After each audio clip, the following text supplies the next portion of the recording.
Your video didn't die after 48 hours because YouTube hates you.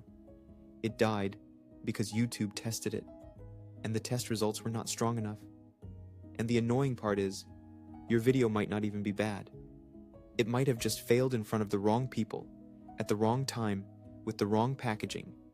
That is why some videos spike, freeze, then sit there like they were abandoned in a desert. But there is good news. A dead video is not always dead. Sometimes it is just waiting for a second test. And in this video, I'm going to show you why views usually die after 48 hours and 5 ways to wake them back up. Because once you understand what YouTube is actually testing, the whole thing becomes way less mysterious. When you upload a video, YouTube does not instantly throw it in front of the entire internet. That would be chaos. Instead, YouTube usually starts with a smaller test audience. That audience might include subscribers, people who watched similar videos, or people YouTube thinks could care. This is the first test. And this is where most creators misunderstand what is happening. They think YouTube is deciding, is this creator talented? But YouTube is really asking, do the right viewers respond to this video? That difference matters. Because a video can be useful, edited well, and full of good information. But if the wrong people see it first, they might ignore it. And if they ignore it, YouTube gets nervous. So what does YouTube look at during this test? First, do people click? That is your title and thumbnail doing their job. Second, do people stay after the first 30 seconds? This is huge, because the first 30 seconds tell YouTube whether the click was worth it. Third, do people keep watching deeper into the video? Fourth, do people interact? Likes, comments, saves, shares, anything that shows interest? And fifth, do they watch another video after yours? That last one is underrated, because YouTube does not just care about one video. It cares about whether your content starts a viewing session. Now here is where the 48-hour death usually happens. Your video gets shown to the first small group. If they click and watch, YouTube gets more confident. So it shows the video to a slightly bigger group, then a bigger group, then a bigger group. That is how videos start snowballing. But if the first group does not respond well, YouTube stops expanding the test.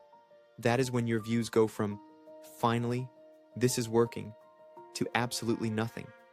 And this is why it feels so brutal. The video did not slowly fail. It got quietly removed from the recommendation path. But this does not always mean the content was worthless.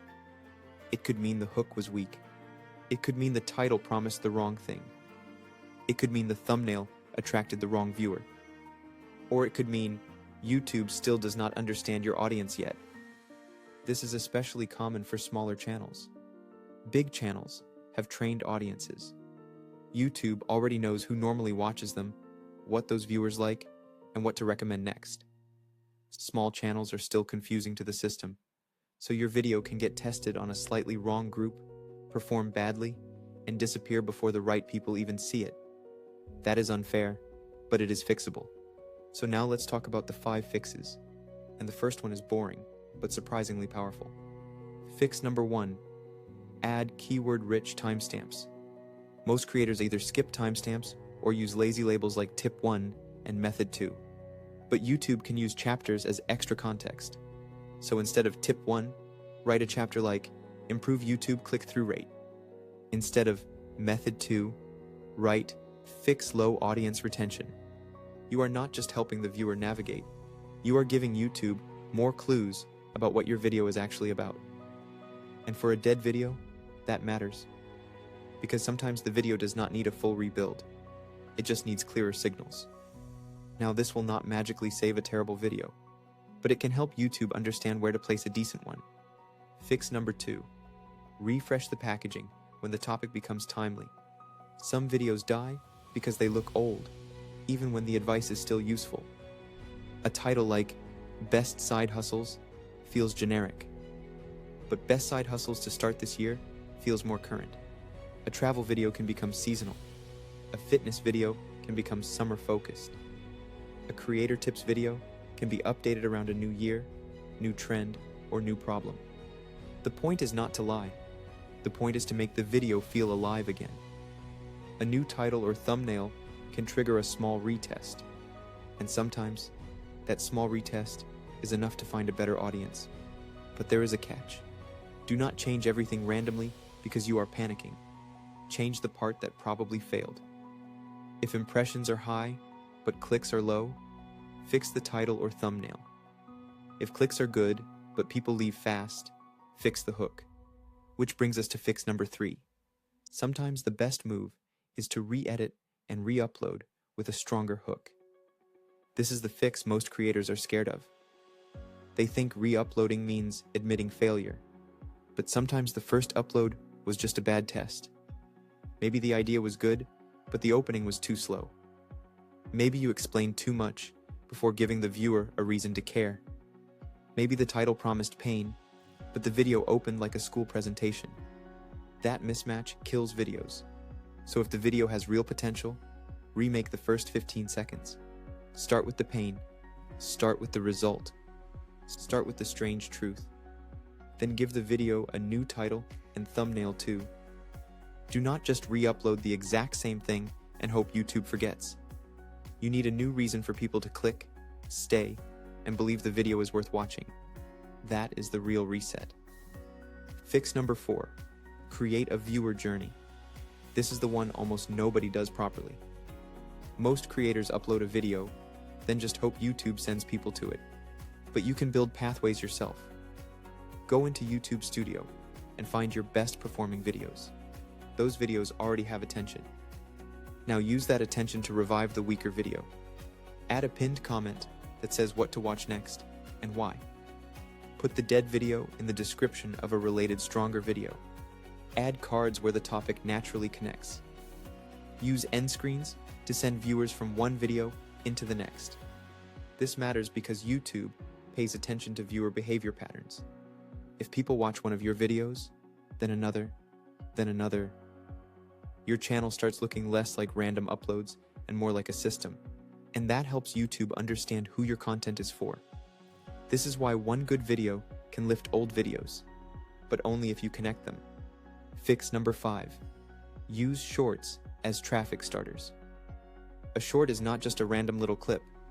It can be the front door to a bigger idea. Take your long-form video and cut out the most interesting moments. Not the most complete moments. The most curiosity-heavy moments. The mistake. The weird truth. The result. The wait, what moment. Then link the short back to the full long-form video. Now you are not relying on one upload window. You are creating more chances for YouTube to find the right person. And if one short hits the right viewer, it can send new life into the original video. But here's the important part. Do not make shorts that feel like ads. Make shorts that feel like mini problems with unfinished answers. For example, instead of saying, "Watch my full video on YouTube growth," say, "Most videos do not die because they are bad. They die because they fail one early test." That creates curiosity. Then the long video becomes the answer. Now let's pull this together.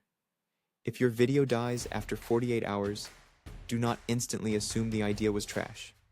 Look at what probably failed. Was the click weak? Fix the title and thumbnail. Was the drop-off early?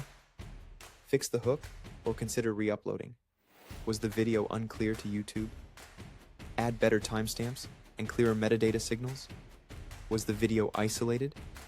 Build viewer paths from stronger videos. Does the video need fresh traffic? Cut shorts that lead back to it. The real lesson is this. YouTube does not just reward good videos.